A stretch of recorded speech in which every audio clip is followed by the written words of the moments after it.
Welcome back to another week in our garden. This is the first few hours of non-rain we've had all week, but it's absolutely blowing a hurricane outside. So we're going to get a few jobs done in the next few hours before it rains again. One of which being going to plant these bad boys out in the greenhouse because they are absolutely huge. And we're going to plant some carrots, broccoli, some greens outside, and potentially even tidy up the pergola. We're going to start off with our carrots. Oh, hello, Ada. So what we're going to do with these is plant them in reasonably deep tubs, and from a bit of a search we need to mix about a quarter, 30% sharp sand,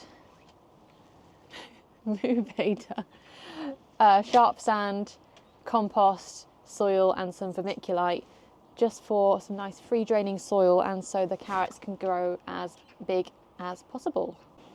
So in this big bucket we have some compost, and to that we're going to add the sand and the topsoil. We're just going to do it by eye, kind of by volume. So I would say that's about 15-20 litres of compost. Potentially we're going to empty the whole bag of sand.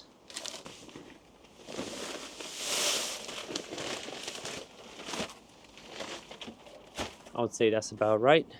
And for topsoil, I think we're going to use some of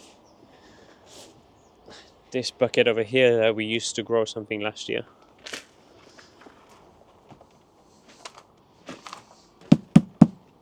Look at the worms! That means our soil's healthy, right? There's one. There, one doesn't look very alive. Yes. And neither does this one. Yes. Oh, it is having a look too. I'm just getting the worms out and putting them somewhere else because I don't want to stab them or kill them. Look how brave I'm being with my gloves. I'll bury him in a minute. Oh, the other one's gone. Oh no. Oh well. Maybe we'll find him. Her, it, they, she, him. Pretty inclusive.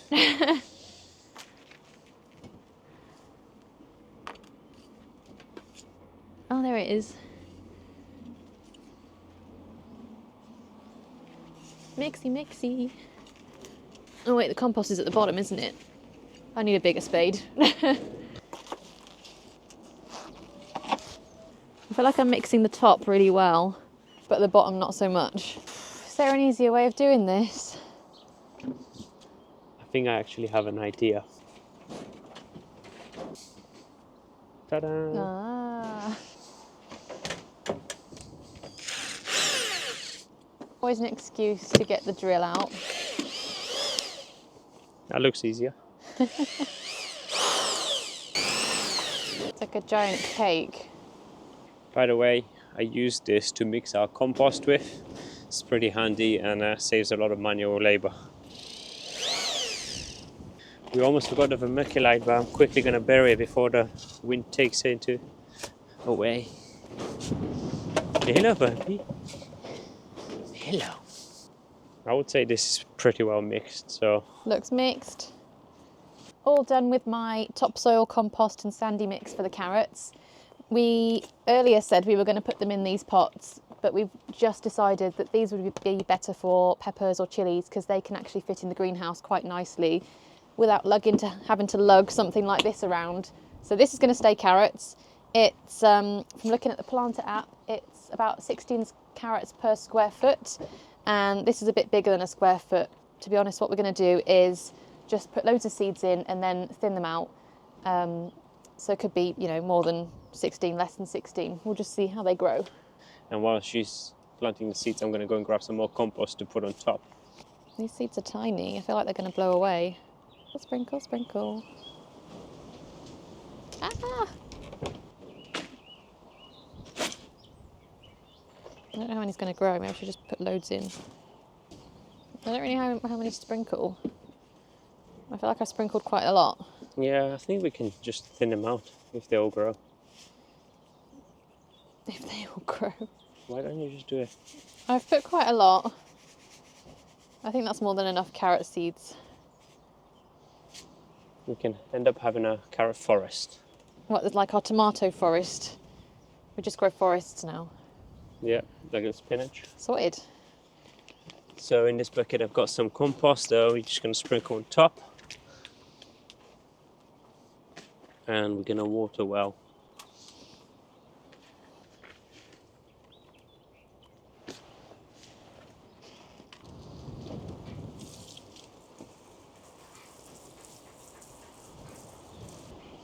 Danny's just grabbing some scraps to put under the bucket to make sure they're not sitting in too much water. And they're going to start off in this nice sunny spot. But because they're in a tub, they can always be moved if other stuff needs to go there.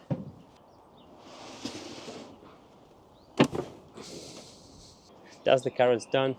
Next job on the list is tomatoes. Your favourite?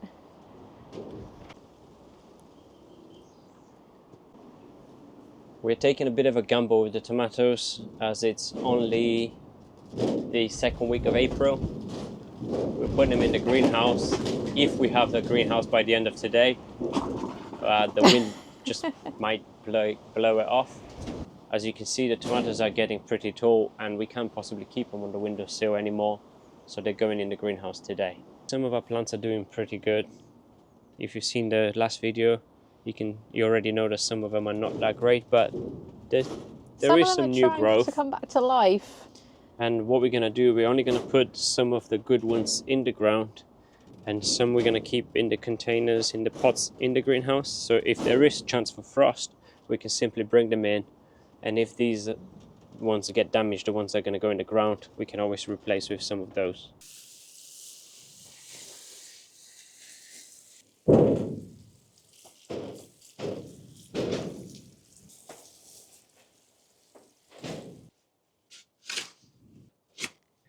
I've dug up a super deep hole, as deep as it's going to go, which is about 40 centimeters. Then I'm just going to go and take all the leaves of the stem of the tomato plant all the way up of all the parts that are going to go into the soil. Maybe even this one here. And the reason for that is because we learned that all these little hairs on the tomato stem, if you bury it into soil, let's say to about here, will turn into roots and it will make a stronger plant, because obviously it can provide it with more nutrients. And to take it out, just gently squeezing the pot, and I'll turn it upside down and just ease it off. You can see the roots are pretty good on it already, and these are our cherry tomato plants that are doing pretty good. Actually, one more thing I almost forgot. Before I plant the tomatoes in their forever home, I'm going to put some of this secret stuff. Okay, it's not that secret. It's just crushed up eggshell, and that would provide the tomato with some nutrients.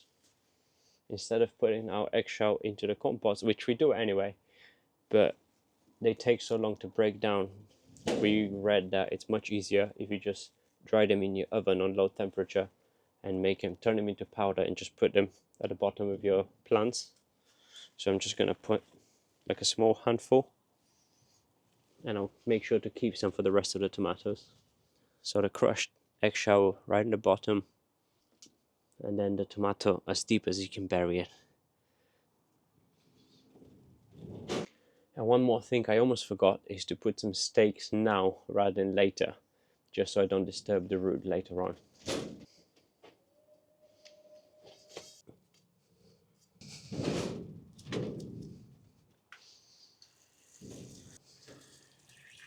It's crazy to think that a tomato plant that was this big looks this big 5 minutes later. But hopefully that produces a stronger plant and more tomatoes. So I'm just going to repeat the exact same process. Dig a deep hole, eggshells on the bottom, a stake and a tomato plant over here. But just need to move these various nasturtiums and different kind of plants we have here, make some space.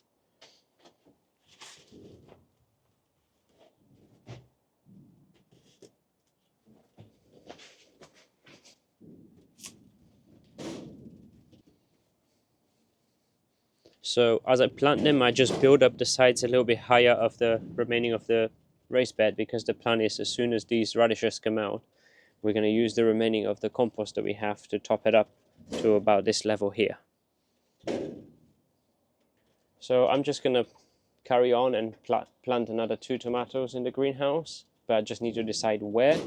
Meanwhile, John is about to start some greens just outside the greenhouse.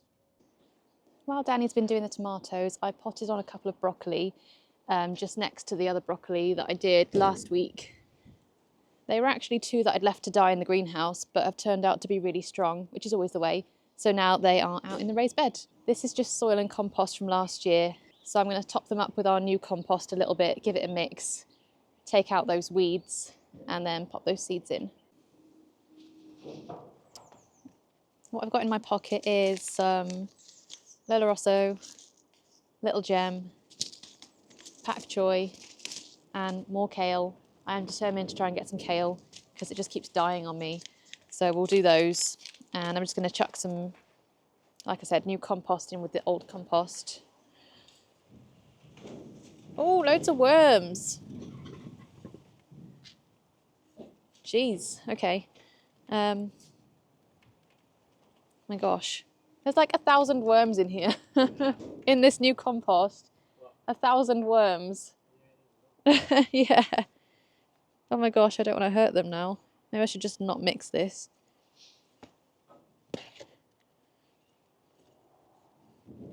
The only reason I wanted to give it a mix is because it seemed really solid. But actually, it doesn't look too bad. So I might just chuck the seeds straight in after I've weeded it. Oh my gosh, so many worms. I won't hurt you, I promise. Stay in there. That's one tub that's reasonably ready. They're about a couple of feet long, so what I'm thinking I might do is put lettuce every so often, and then I could interplant in a couple of weeks with some more. So then at least every couple of weeks I've got some lettuce coming through. I'm just marking out little holes that they could go in, but I'm just gonna scatter them around. 1, 2, 3, 4, 5. 5 bits of lettuce. That should be fine. Start with Little Gem. Maybe I'll do 3 of those. There we go. Chuck some of those in. And then some Lola Rossa. We've actually been growing these ones for a couple of years. They go really well with anything that we eat, and we always have loads of it. You can never have too much salad. I'm just going to prep the next one here. It's quite weedy, or I actually think that we put wildflowers in here probably 2 years ago now, and I think they're coming back for the 3rd time. So these all need to come out, and then we'll plant some greens. There's literally plant pots flying all around the garden because of the wind today. It is really strong wind. Just see how this soil's looking. Doesn't seem too, densely packed. It's quite light and airy, so I'm hoping something will grow here. I might pop them in a sunny spot so they can get warmed up and germinate quicker. Right, in this one, what should we put? Lettuce, done. Pak choi. I love pak choi in a stir fry, so let's do some of that. Kale. So outdoors, April. Yeah, let's do some kale. You know what, I might do just half the tray. Kale, pak choi, pak choi. Yeah, let's do that. Make some little grooves. Wait, are they meant to go deep? No. And not really. About half a centimetre. I could do that. Danny's going to be really pleased when he hears that I plant some more kale. But I like it, so I don't mind. Ooh, that's a lot. Oh well. So I think I planted a fair few here. That will do for now. Even though I've touched them with my muddy hands, it's probably not great putting them back in the packet, but never mind. What are you going to do? Oh my gosh. I'm going to get blown away. And then pak choi, absolutely love in stir fry, so let's try some of those as well. I should probably label these because I will forget what they are. Well, these seeds are very similar to kale. Does that mean they're a very similar plant? So it's good or bad putting them near each other? I don't know. Oh well. One last seed. All done. Okay. So I'm thinking that one's getting some sun right now, but this one probably won't unless I leave it here. Nothing's growing there. I'll just leave it here. And I'm wondering whether to cover them so the birds don't get any of the seeds. But saying that, you saw us put a bird feeder in our garden about 3 weeks ago, and the seeds are now sprouting because the birds haven't touched them. So all done with the green stuff over here. Let's go and see how Danny's doing with those tomatoes. I put 4 plants in the ground. They're only the cherry tomatoes. I didn't bother with the yellow pear or the marmont because they're not looking very good. There's a couple that have new growth, but I'm going to wait for another week before I put them in the ground. We have 1 cherry tomatoes plant over here.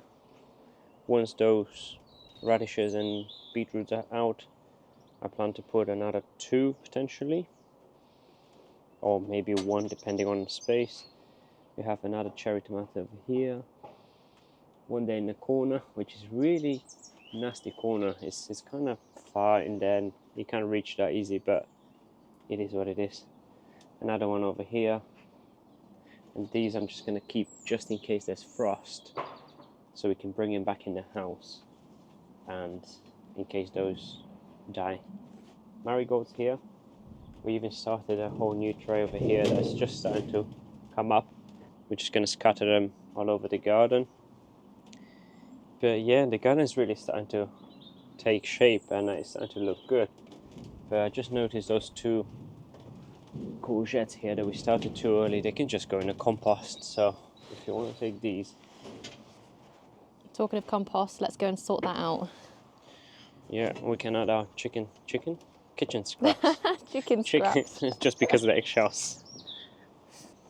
Do we throw them over the fence too, or are they good for compost? I don't know, I don't want to touch them. So the kitchen scraps, courgettes, and Yeet. that's all the green stuff that we put in there. But for brown, we normally put just like cardboard or leaves, which actually we get quite a few dry leaves on the back alley here by the garden, which is good. And every now and again I'll just go and scoop them. There's some cardboard in the back that we can put in. We've been saving that from all the Amazon deliveries just to speed up the process of breaking it down. What we normally do is just shred it into, like, well, the smaller the better, but depends how much time you want to spend ripping up cardboard. Or we have an easier way of doing it, and I'll just show you what we do instead. Ada, come here. Get it. Get it.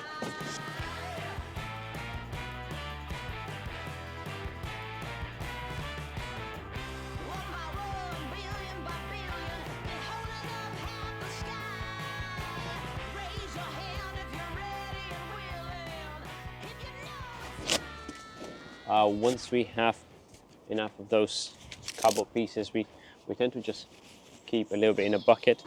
So every time we put the green, we put a bunch of the cardboard shreds in there as well. In a bucket. In a bucket. Good girl. This one. In a bucket. In a bucket. Good girl. This one. In a bucket. In. This one. Good girl. In a bucket. In. In. In. In a bucket. Good girl. In a bucket. Good girl. In a bucket. All done with the help of Ada. So I'm just going to chuck these in the compost, and then with the hose, just wet it all to help it break down a bit quicker. Give it a good soaking. I think she wants to help with the soaking too. Get it, get it, get it. Ready, get it, get it. I wish Ada can help us with tidying up the pergola as well. But I think that will be down to us. After about 7 weeks of saying next week, I think the week is finally here. The time has come, and it's only because we want pizza, mainly. mainly because we want to regain access to this area here with the pizza oven, because the weather starts getting warmer and we love pizza. We need to decide what's going in the bin and what we're actually keeping. So old rusty nails, they might come useful, so I'll keep those. I would disagree.